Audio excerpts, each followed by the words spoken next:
Chine TV, la chaîne de l'actualité, maa ngi sant yàlla suñu borom di nuyu waa Sénégal di nuyu waa diaspora bi di nuyu waa àdduna wërngal këpp maa ngi leen nuyu tey sant yàlla suñu borom ci émission bi nga xamante ni mooy bu bees bi teq muy daw en exclusivité fi nga xamante ni mooy chaîne de l'actualité mooy Chine TV.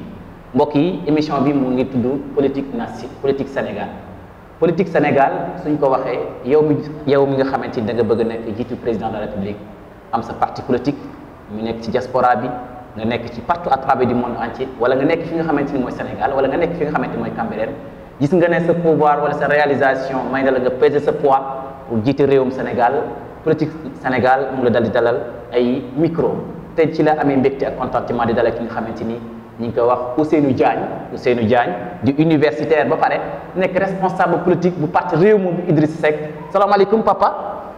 waaw waaleykum salaam monsieur Elmat ñu ngi lay gërëm di la sant di ñaan waxtaan wi ñuy waxtaan yàlla nañ ci dugg ci bisimilahi rahmaani rahim yeggale ci alhamdulilahi rabil alamin bala ñu dugg ci waxtaan wi nag dañuy ñaanal sañu xalifa di Baye Abdoulaye yàlla na ko fi yàlla yàggal te mu am wér ak xalifa lislaam yépp ak it ñi ci jàngu bi di ñaanal sañuy waajur di ñaanal aussi Seydina Maam Alassane Laye yàlla na yàlla yokki leeram allahumma amiin. yi ñu fi wax daal yàlla na nekk njariñu réew mi njariñu askan wi jërëjëf. alors papa Ousseynou Diagne suñu bëggoon xam yow yaay kan Ousseynou Diagne wax naa léegi na yaay responsable politique parti réew mi Idriss Seck nga nekk universitaire mën nga ñëw ci ñaar yow yaay kan boo ñu doon présenté sa bopp. bon man maa ngi tudd Ousseynou Diagne dëkk Cambérène yaroo fi amee fi lépp màgge fi dëkk fi nag fi laa dëkk mosuma dëkk fenn fu lu Cambérène yàlla def nag natt woon ñu doon nekk ak Ablaye Wade nekk xale boobu xamuñu dara di ànd ak moom ci ngëm-ngëm yi mu doon wax ñu topp ko ba yàlla def mu yor réew mi bi mu yoree réew mi aussi yàlla def ma boole ma ak Idrissa Seck ñu ànd di liggéey pour jàppale parti. Abdoulaye Wade moo la boole Idrissa Seck. non Idrissa Seck man maa dem wuy ji ko parce que assistantam jëkkëram sa ñaari papa bokk ndey ak baay. d'accord mu présenté ma ko ma amoon ambition pour jàppale sama dëkk. mu ni ma demal Cambérène nga politique Cambérène ngeen defal ma plan de développement local Cambérène ma jàppale Cambérène. d'accord man loolu moom boole Idrissa Seck.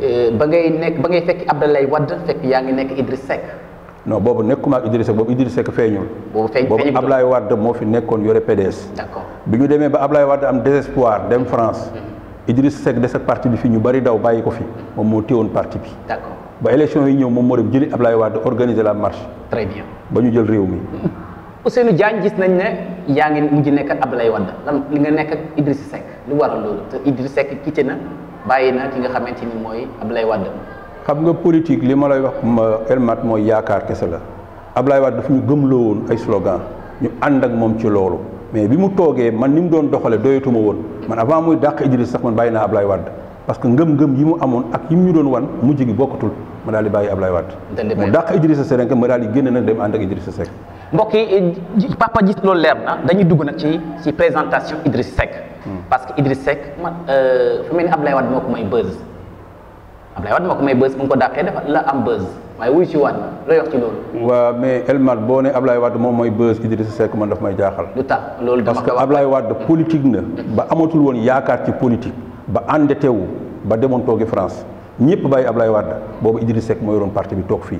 géré que ànd ak opposition bi ba créer la coalition dem jëli Ablaye Wade xam ni parti bi amul xaalis ci la créer la marche bleue moom moo tax Ablaye Wade jël pouvoir bi. ndeysaan waaw ci moom ci yàlla ak yonente bi ak ci loxo Idrissa Seck aw na ci bokk na. yow lan ma tax nga gëm Idrissa Seck yow pour ànd ak moom parce que Idi dafa bàyyi Macky Sall dafa bàyyi Ablaye Wade yow nga bàyyi Ablaye Wade topp moom loo gis Idrissa Seck. waaw xam nga politique yaakaar kese la Idrissa dama am yaakaar ci moom yaakaar ga moom ci Ablaye Wade ci la moom laa am ci moom.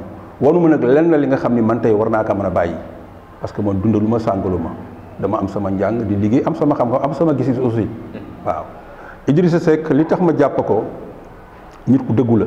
nit ku dëggu la nit ku dëggu la. nit la nag ñi nga xam ne ñu bëri xamuñu ko. ñu bëri dañuy yaakaar ni moo fi ëpp xam-xam ëpp fi xam-xam Idrissa li mu jàng rek xam li mu xamul li mu jàngul mënu koo xam-xam ëpp ci xam-xam. Idrissa Seck am na xam-xam.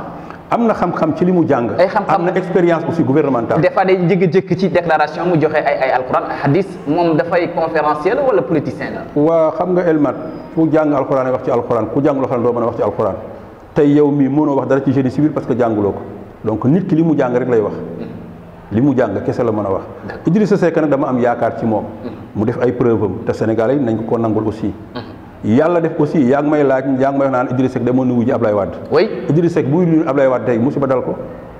xam nga lu tax wuju Ablaye Wade musiba dal ko. mais li tax parce que Sénégal dafa am lu ñu ko mooñaale ñun dañu am ay croyance jàngu baa ngi fi muy sañu mbokk catholique yi jullit ñaa ngi fi jullit ñi nag ñu ci bëri 80% yi dañu tënku ci ay tarixa boobu sëñ Saliou moo fi nekkoon xalife général des Mourides sëñ Mansour nekk fi Ablaye Wade dem ci ñoom yabal colonel Malick Cissé ñooñu la yabaloon ñoom ñoo teg dil bi Malick Cissé wax na ko ci boo seetloo face to face ak Aïssatou Diop Fall boo ko tàppee di nga ko ci gis muy baalu ak Idrissa Seck ci tooñ gi ko tooñ ci dil bi mu monté ànd ak Ablaye Wade ñoom ñoo demoon seeti sëñ Saliou ni que dañu ba Ablaye Wade dafa leen ñu jëf ñu fi yónni pour ñu ñëw waxtaan ak yow pour nga jël Idrissa Seck mu dem jubóog baayam jóge fa dem wax sëñ Mansour Idrissa Seck bi ñu dem ku mu àndal mais junior la àndal mais loolu mënu koo bañ parce que dafa am lu ñu mooñaale dëkk bi tey su fa demuloon lu ñu wax dafa dëgër bopp dafa yëg boppam moo tax Idrissa Seck dema wujji Ablaye Wade Idrissa Seck li mu wax Ablaye Wade leer na ba mu demee wujji Ablaye Wade Ablaye da ko proposé premier vice président mu ni ko man lu ma askan wi joxul bëgguma ko ndeysaan mu bàyyi loolu donc loolu moo taxoon Idrissa Seck dem wujji Ablaye Wade Chino TV la chaîne de l'actualité ñu ngi ci émission bi nga xamante ni en direct politique Sénégal la tudd ki ñu dalal mu ngi tudd Ousseynou Diagne moom moo nekk représentant responsable politique fi nga xamante ni mooy Cambérène réew mi Ousseynou Diagne Idrissa Seck bàyyi na Abdoulaye Wade génn créé parti nekkul président de la République Macky Sall génn PDS nekk président de la République lan ngay wax ci loolu man ndax si leader est-ce que jar na topp mais yàlla mooy fale man ndax léegi ci politique dañ ci bëgg dugal affaire yàlla mais nag Albert ay jullit lañu nag bu ci yàlla jógee kenn daal koy bàyyi Léopold Sédar Senghor du doon jullit mais jàngu bi dañoo gëm yàlla ba ci yonent rek la ñu wutale waaw yonent voilà très bien yonent la ñu wutale waaw bon ñoom gëmuñ loolu li ñu gëm mooy ñafe campagne ba jiite ay stratégie moom la Léopold Sédar Senghor mosoon gëm parce que gëm ko toon ci affaire politique ñun Sénégal yi pourquoi ñu bëgg a jéem ne oui parce que yàlla moo la fi teg te doo bu campagne jotee campagne Idrissa toogul bañ a campagne Elmat voilà léegi lan moo waxal campagne la lan moo waxal mais Sénégalais ñooy wóolu ñoo fiy teg ki ñu bëgg mooy la waaw Sénégalais ñoo tànn ko ci nekk ñooy tànn ki leen neex est-ce que foogoo ne Macky Sall dafa proposé ci programme la Sénégalais atte diggante Idrissa Seck ak Macky Sall mais Macky Sall ba mu proposé yoonu yokkuteem fu mu mujjee ak moom bi ko Sénégalais tegee fii ci sa temps yu jëkk yi mu gagné ko est-ce que doxal na ko bien sûr non kon Elmat doo suivre actualité politique bien sûr mais dama la Macky Sall 1 an et demi la doxal Idrissa Seck trouvé ay failles ci yoonu yokkute d'accord daal di bëgg a def conférence de presse waxtaan d'accord tey sañu ministre yi ñu amoon ñoom Omar Gueye ak ñoom Pape Diouf ak ñoom Youssou Diagne mi nekkoon président assemblée nationale dem seeti junior pour waxtaan ak moom pour Idrissa bañ a wax Idrissa génn wax ba mu waxee lu mu wax yoonu yokkute yi duñu yóbbu fenn foo gis loo mujjee gis après changé wuñu yoonu yokkute lu ñu bind lan la ñu bind non dañuy waxtaan rek non dañuy waxtaan xam nga programme boobu fi indi woon mais programme bi bu continué wul Idrissa Seck lu mu ko wax banquier mënul nekk premier ministre mais Macky Sall ani Abdou kan moo fi nekkoon boobu du Abdou Mbaye fi nekkoon mais Macky Sall lu mu mën Idrissa Seck ñëpp dañu ci teg seen bët Macky Sall génn na bàyyi na Ablaye Wade en 2008 mu créé parti bi Alliance pour la République ñi demaat 2012 mu nekk président de la République du Sénégal mais Macky Sall nekk di doxal Elmat 2007 bi Idrissa Seck bàyyi Ablaye Wade élection yi ñëw kan ñaata la Idrissa Seck amoon du ma jëloon deuxième taxul ñun président xam nga sénégalais ñu ci bëri du ñu def analyse objective xam nga ban analyse la ñu dañuy yërëm nit Macky Sall ñu bëri dañ ko yërëmoon ni dafa yaru parce que Ablaye Wade da ko def nangam mais Macky Sall ab calendrier la ab programme la yore woon Macky Sall moo jëkk a génn tuumaal Idrissa Seck moo jëkk a génn dajale ambassadeurs yi tuumaal Idrissa Seck waaw mais wax nañu jël nañ xaalis bu bëri milliards yi bëri mais loolu prouvé wuñ ko xam nga Elmat loolu waxi kasaw la xam nga état du dindi 100 francs di la ko may état lu muy génn ci ay kayit la koy génne d'accord Idrissa la mu waxoon ba tey moo fi nekk mais buy fàttali ne Ablaye Wade moo ko njëkk tuumal tuumal ne ay milliards la jël mais Idrissa Seck lu mu waxoon Ablaye Wade liggéey nga ci Sénégal li nga xam ni kenn du ko fi liggéey bàyyil parti bi ñun ñu nekk ci parti bi ñu jongante suñu biir seet ku ñu dee ñu teg ko fi yow ñu def le président honoraire mais Ablaye da ko bañ mu ni ko di nga dem élection yi di ñëw danañ la gagné toroxale li nga lépp day daal di seey te loolu gis nañ ko ci réew mi d'accord Ablaye Wade vraiment def na ci réew mi li nga xam ni ñun universitaire xam nañ Ablaye Wade liggéey na lu bari ci réew mi mais nag li ko yàqal mooy gisatul leen lu dul doomam te pourtant ba nit ñi xeex doomam feeñu loon booba mais il faut que leen Macky Sall mooy dàq politique lan mooy politique wax lu dëgg. voilà parce que non du wax lu dëgg parce que moom dafa dal di dëggal boppam ci réalisation Macky Sall bu mu faloo. dafa woo coalition benn bokk yaakaar. ne leen man maay ànd yéen ci góor. waaw Idriss Seck bu mu falawut ban coalition la àndal ci opposition bi bu leen wan ay fidélité ak sincérité loolu gisuñu ko fi. Macky Sall ban fidélité la wan mooy lii ñu organisé. coalition benn bokk yaakaar attends xam nga parti yi ñu ko wër ñoom AFP ñoom PIT ñoom PS. nañu bàyyi politique bi nga xam ni damay falo pour jox la nga lekk wala damay falo pour jox la fenn casé la fa. loolu moo yàq réew mi. non nañu politique ci ngor. politique ci ngor. ci ngor ci defar réew mi. waaw ngir yàlla te yàlla tax. d'accord bañuwul ay privilège loolu moo yàqal. nga gis Moustapha Niass Ousmane Tanor Dieng ñoom ñëpp. xam nga yow tey Moustapha Niass tey bu doon sa papa la wala sa ndijaay doo ko bàyyi muy ne fi di politique. lu tax loolu. non mais âge bi mu am ak teraanga ji am war na war. waaw mais mu opté bu mu juddoo dafa bëgg nekk dafa jàngi pour nekk ci Elmat loo gis day laaj retraite. dafay laaj retraite. loo gis dafay laaj retraite. mais bu fekkee ne Sénégal dañu am ci confiance. ban confiance lañ ci am ci moom. bien sûr Assemblée nationale yaa ngi dégg Moustapha Cissé loolu mu wax xamul nu budget bi demee te mooy premier vice président. boobu nit ci ñëw. waaw déedéet non dama la bëggoon ne sa gestion ña fa nekk ñoom ñu koy critiquer. mais papa tafa ndak Ousseynou Diagne su fekkente ne Idriss Seck bi Macky Sall di conquérir pouvoir bi ànd ak nag moom. doxal ak moom dem ànd ak moom. déedéet demul ànd ak moom de. taxawal ànd ak ñoom c'est-à-dire dañ bëggoon daani Macky Sall daani Abdoulaye Wade. non da ngay xool lu Idriss Seck waxoon ci campagne bi avant campagne bi daf ni woon. d'accord mais ànduma kenn. sama parti lay àndal moo tax ñoom. déedéet ku génn deuxième position dinaa la jàppale votel la. non moom lu tax waaw mais combat moom Idriss Seck. c'était pour que Abdoulaye Wade bu mu gagné troisième mandat bi. mais yow est-ce que Elmat mus ngaa gis benn nit bu dem ca palais ba. Abdoulaye Wade woote fa réunion.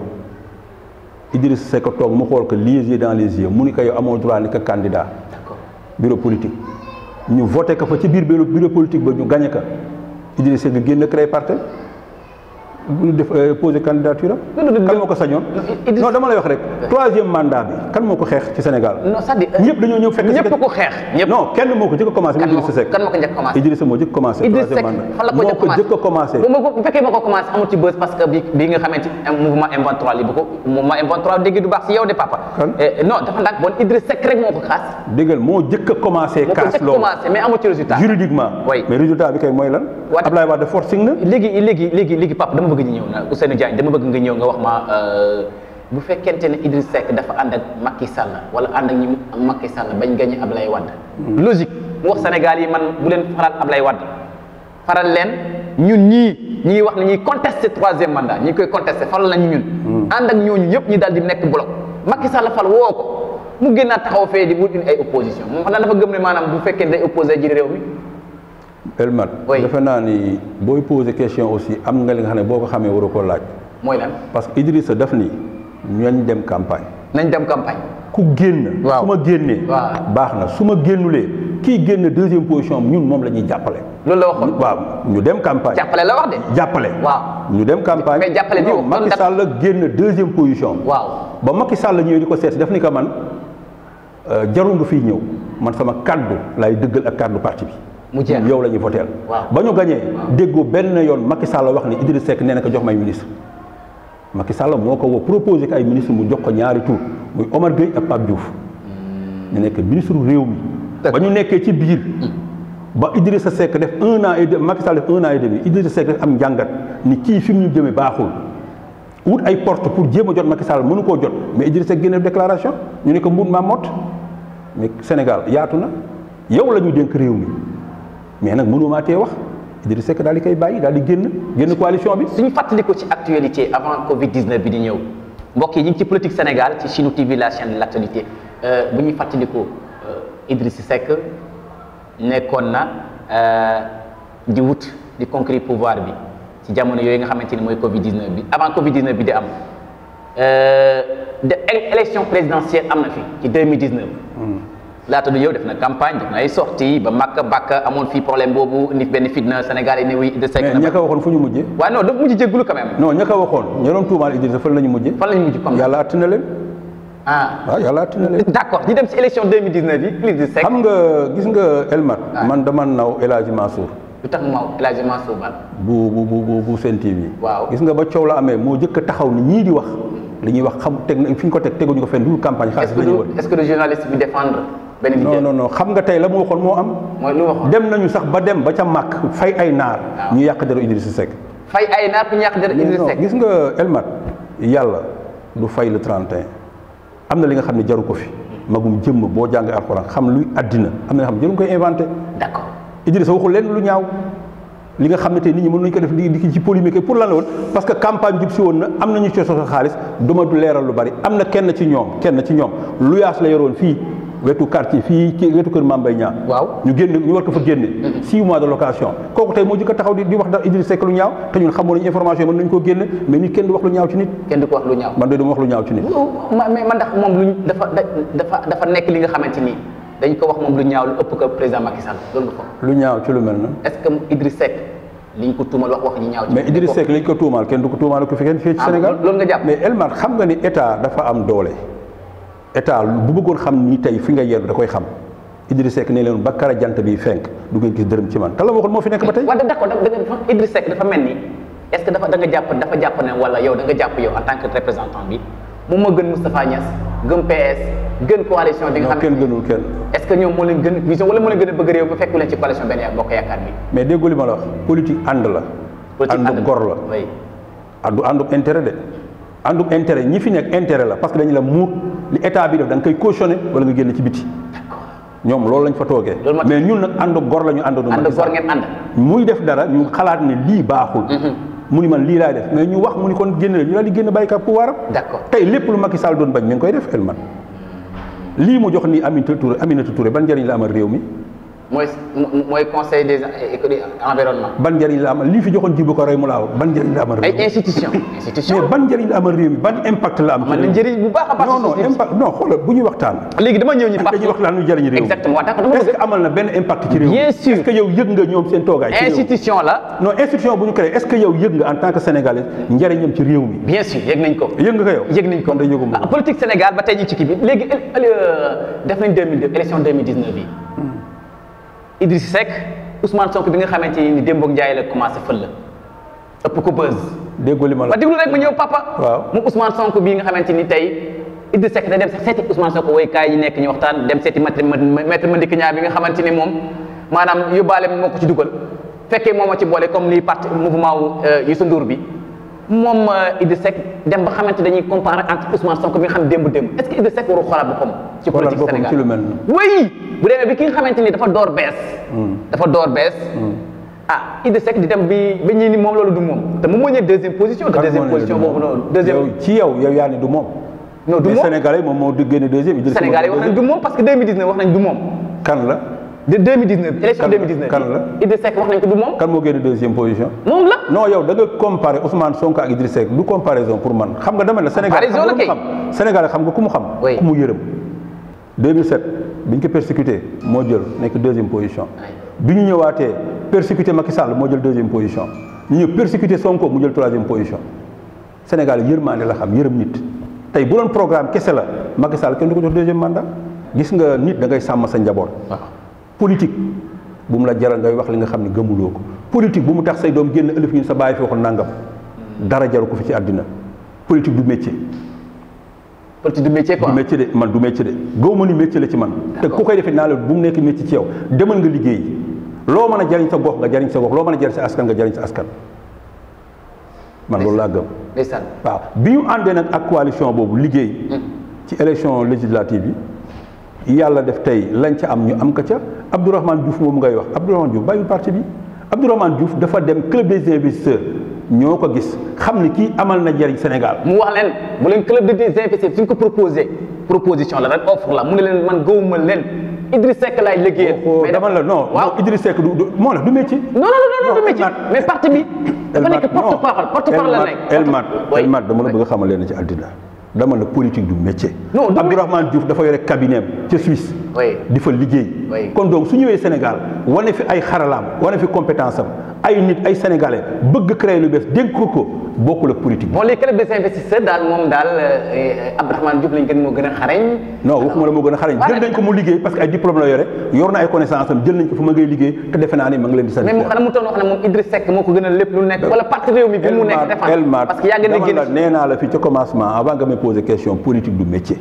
politique du métier du métier. alors dégg nga Abdourahmane dafa demoon jàngi ay waajuram yaakaar ka pour mu dimbali leen mu dem génn créer bureau ca Suisse di ca liggéey ñëw nag bu campagne jotee ñëw ci Sénégal ànd ak Idrissa Seck jàppale Idrissa Seck jàppale ko bu ma ko doon jàppale nit ñi xam ni kii macha allah am na lu ko yàlla may ci la demee club des investisseurs mais mënoo boole loolu ak politique loolu moo tax mu bàyyi xam nga luy bàyyi lan lañ doon metti Abdourahmane Diouf ñii dafa bàyyi transhumé dem ci beneen parti. est-ce que xam nga tey actuellement mbokk yi ñu ngi ci politique Sénégal ci fi nga xamante mooy Chine TV la chaîne de l'actualité est-ce que xam nga ne fi mu toll nii Ousmane Sonko moo ëpp buzz Idrissa Seck. xam nga ñun opposition la ñu nekk. Idrissa Seck moo ko jiitu ci politique. non dama ne la ñun dañu nekk ci opposition man mënumaa wax dara Ousmane Sonko. waaw léegi. partem la yore ma ngay doxal sañu parti la ñu yore ñu ngi doxal nañ ñaan yàlla ñu fekk ñu fi élection am ñu dem. ngeen dem waaw ñu dem. Covid 19 am dugg na ci Sénégal le 2 mars 2020 Covid 19 nag mooy coronavirus bu xamante ni dafa ñëw lëmbal Sénégal lëmbal diaspora bi lëmbal fépp ci Sénégal cette année. ku mën politique ci Covid 19 lañ koy xamee ku mënul politique ci Covid 19 lañ ko xamee bi Covid 19 bi wàccee ñëpp wuuji nañ président Macky Sall laata mu yëkkati demandé loi d'habilitation pour tibb 1000 milliards pour combattre Covid 19 bi ñu wuuji nañ ko sa leader wuuji ne Macky Sall lan nga wax ci loolu. Elmar gis nga Covid bii ñëw yàlla moo fi wane boppam yàlla moo wane boppam addina bi demoon na ba.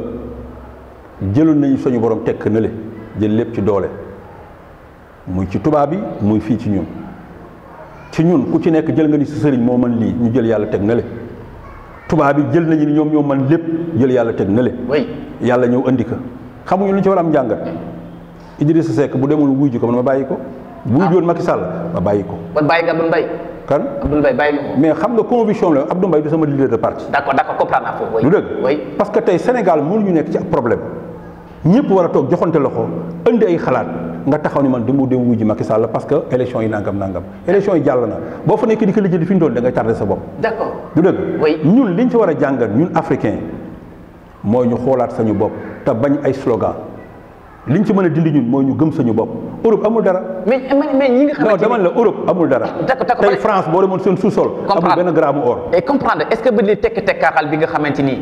opposition bi ñu ngi leen koy reprocher mais sauf Ousmane Sonko qui parle toujours. lu muy wax moom non Sonko day wax. léegi non danaa ñëw ci li mu wax mooy dañ gis ne Idriss Seck laata ki nga xamante ni sama frère Cheikh Yérim Seck waxoon ne Idriss Seck ak ki nga xamante ni mooy Macky Sall dañu am deal bu ñuy def maanaam ñi ngi am benn liaison bu ñuy wax ba mu leeral loolu ci benn plateau di leeral loolu yow gëm nga est-ce que deal boobu ba tey Idriss Seck. damay la Elman bu doon deal la Ablaye Wade moo dàq joxe. deal Macky Sall. bu dee teraanga rek la. Abdoulaye Wade moo posoom loxo moo gënoon gaaw fuuf. ah bon Idrissa Seck résisté na ko. est-ce que sa waaye bëggul ko. non dama lay ni la xoolal da ngay nekk bis boo déggee ni dil am na man damay bàyyi Idrissa Seck. d'accord Idrissa Seck yàgg nañ ci wax ay dil. te kenn mësu koo gis ci moom.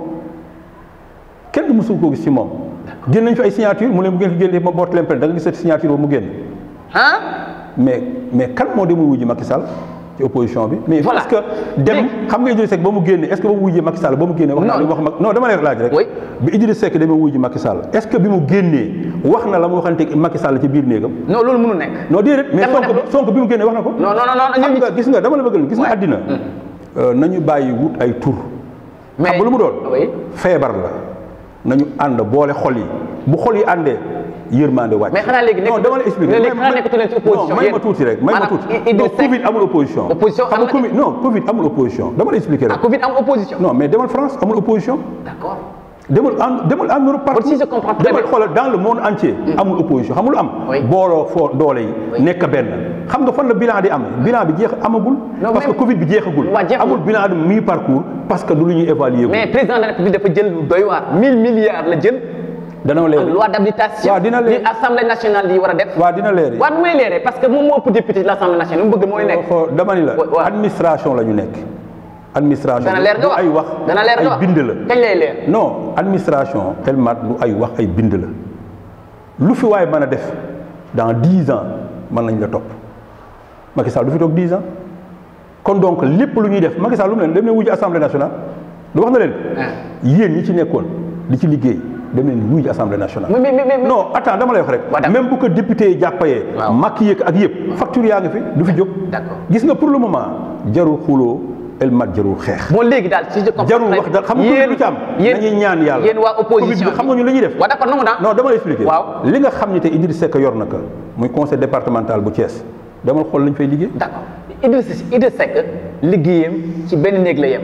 benn commune. benn département mooy Thiès ñaari gaar. waaw Thiès da nga ko xeeb. non diglu ma xam rek maanaam liggéeyam ci Thiès rek la yem. Thiès ku la wax loolu. waaw parce que wane na ko boo demee Thiès da ngay kontaan ci réalisation yi mu nekk. mais du président de la République. waaw non bu fekkoon ne Sénégal wala département bi. mais Macky Sall moom la ñu fal.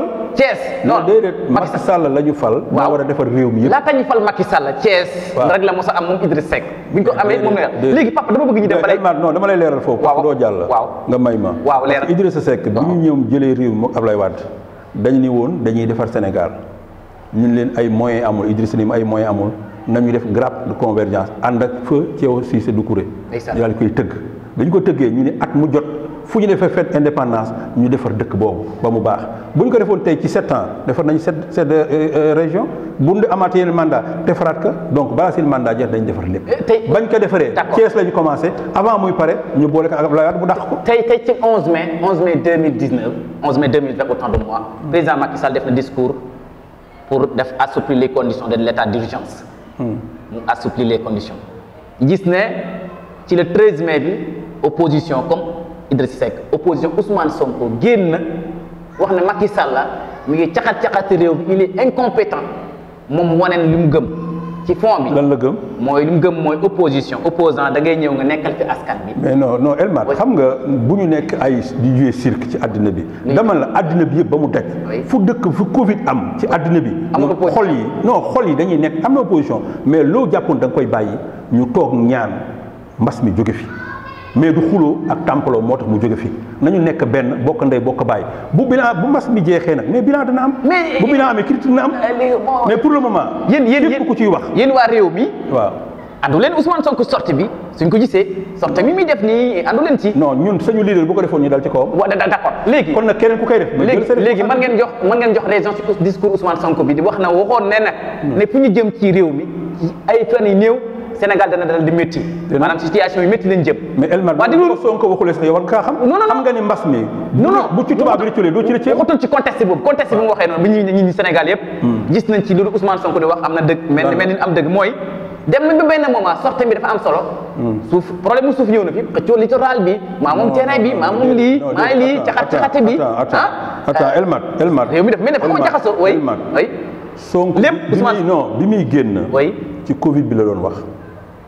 mais mu annoncé ay situation yu métti non attends oui ba àddina bi ba mu daj ban dëkk moo fi amul problème ñun dañ cee mën a rëcc Sénégal lu ma yow France di bëgg a dee États-Unis bëgg a dee Allemagne di bëgg a dee Sénégal mën na ci rëcc loolu jarul Sonko di ko wax ñun lan la ñu am lan moo tax ñoom pays africain yi dajale pour ñu bàlle seen i bor nañu gëm sañu bopp xam lu ñu gëm sañu bopp consommer local bi nañ ko def nañu lekk li ñuy bay dundee bu ñu ko defee léegi ñu gis sañu bopp littoral bi laa wax ñu ko caxatee état bi di ko séddale mais littoral bi yéen réew mi kenn waxu ci Sonko moomu ngay wax Sonko moomu ngay wax lan la woon du moo nekkoon mooy doon syndicat bi waaw mais def na lépp non dama lay wax rek du mooy doon syndicat bi kër gi terrain bi ñu ko may fu mu ko jëlee loolu moo ci tontu moom waaw déedéet dama lay wax man kër gii ma am def naa ci xaalis man état joxuma d'accord mais suuf si ñuy jël ñoom waa impôt domaine suuf si ñuy jël di ko séddoo fan lañ ko teg parce que agent état lañu moom am na ci lan moo tax bañ ko joxee delloo ko woon ni ma la waruma kaa jël mais gis nga Elmat bu ñu nax sañu bopp système bi mënoo ci bénéficier ba pare di xas système bi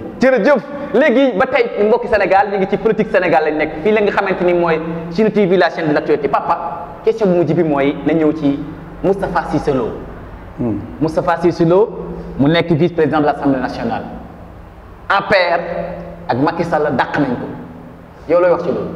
xam nga Elmat mooy li ma lay wax rek ànd na nekk àndu gor ak àndu nawle. ànd gor ak nawle. kan moo ci gorewul ci ñoom ñaar. dama la Moustapha Cissé Lo gis nga am na fi nga xam ni bu ngeen di ànd ci àndum naxante li dal Macky Sall nii moo daloon Ablaye Wade ci fin de règne mooy ñi nga àndaloon ñëpp nga bàyyi leen. dama bëgg nga leeral foofu kat ànd gor Moustapha Cissé moo gorewul wala Macky Sall moo gorewul. gis nga Moustapha Cissé Lo man dama ko naw ci dëggoom ak ci demam buy dem day dem ba jeex moom day dem ba jeex. d'accord ay saaga nag ànduma ceeg nit de wax lu ñaaw ànduma ceeg nit mais nit nañ ko comprendre dil bii ñu ko teg fan lañ ko teg ak lu tax ñu def ko ak ñenn ñoo ko def. d'accord xam nga mën nañu waxtaan ci biir néeg wax lu ne. nga bëggal ma lu ñaaw enregistré ma dem génn ko ci biti. te loolu tey war nañ cee mën a liggéey xool ñi def loolu lan moo tax ñu def ko maa ngi liir ci benn page bu Pape Alé bind nii Moustapha Cissé Lo mardi bii dafa waroon dajeeg Marème Faye Sall ak Macky Sall ndékkee ndoog moom lan moo tax ñu xaar ba période bi ñu génne ko loolu lépp mën na cee ne parce que Moustapha xam nga Elmat boo nekkee si dara Moustapha Sy Lo lan lañ ko def doon député de l'Assemblée nationale ñu dàq ka mu bàyyi lépp dem ànd ak Macky Sall fu Macky Sall dem mu yóbbu ko tey bu Macky Sall amee ndam ci murid yi mais yàlla Moustapha Cissé Lo la. est-ce que mos ko dund ci régime bu mel ni tey ku mel ni Yakham Mbaye directeur de Soleil. non yaa xam man non man attends du référence ci man xam nga du référence ci man. moo jëkk a commencé critiquer Macky Sall. Yakham Mbaye Faye Sall moo ko wax kon tey bu ànd ak Macky Sall di ko liggéeyal mooy li ma la wax rek gis nga politique nañu ànd gor ak àndu nawle Sénégal lii ñuy wax politique man day ñaanu mu ko yàlla def Elmat waxal lu ñaaw nit baaxul mënoo taxaw ni Elmat dafa bon ñépp dégg ko nga xëy taxawaa ni Elmat dafa baax xoolaata sa bopp Elmat lii ñu nar a inculquer sañu doom yeeg génération yi di ñëw loo wax léegi ñu ni garaaw jéggalu lu ko waral parce que loo def rek da nga ciy génn ñun moo tax Afrique mënuñu dem. tey poste bi nga xamante ni Moustapha Cissé Lo taxaw na fa tey mën nañu jàpp ne Yakham Mbaye kii nekk directeur de Soleil pour la taxaw parce que Moustapha Cissé Lo képp ku mosoon laal Macky Sall mu attaqué la mu xot sa caaye tey Yakham Mbaye moo taxawee noonu moom ci personnel bi mu nekk ci Soleil directeur de Soleil day dàq ay journalistes publier ko noonu maa leen dàq parce que léegi lii lañ def ba tey gis nañ ni ci exclusion Moustapha Cissé Lo bi am na rôle yu mu ciy joué. waaw mais Elmat damay la man ñooñu du ñu référence ci man. lu ñu def rek non lu ñu def rek sañ nañ ko def. jërëjëf parce que sañ nañu wax leen na dañuy wàccu di ko lekkaat nit nag boo wàccoo waroo ko lekkaat. ndax yéen parti réew mi ni nga xamante ni. non damay la Elmat non ñun sañu parti. seen parti àndum nawle la. dafa discipliné ànd nawle ànd gor. ànd gor la. donc après dañu war a jàng nit doo taxaw wax lu ñaaw ci nit ba pare bu subaa nga dem ànd ak moom Sénégal waruñu laa nawloo waruñu sax di déglu man am na ñi nga xam ne bu ñu wax ci télé damay fay télé bi damay dem seeti leen parce que duñu référence ci man lu dul référence waruñu koo gëmloo xale yi gis nga Elmat dama lay wax man enseignant ma yar enseignant référence la woon ci réew mi parce que booy jàngale dara da ngay fekk yow ngay def loola enseignant su musaan génn solu ba peñewu ba génn yor saagam nga xam ni bras yi nga xam ni kii enseignant la dama la bëgg wax ni référence dafa am solo ci nit. jërëjëf. gis nga Moustapha Cissé Lo waaw man dama koy massawu di massawu képp sénégalais. te lii rafetul ci Sénégal. rafetul ci Sénégal ay kilifa. taxaw di waxante wax ju ñaaw mais nag du guléet nag. ba mu ko daan def opposition bi. ñoom dañ daan approuvé. waaw di tàccu tey nag dafa këpp seen kaw. mais Moustapha Cissé Lo saagal Ousmane Sonko kenn expliqué. mooy li ma la wax mu saaga Macky Sall mu saaga Marème Faye Sall man la lu ne wax na ko bàyyiwuloon kenn. non même bul saaga sax ku ne wax na la wax ji nga xam ni rafetul mais ñoom dañ ko doon bàkkoo.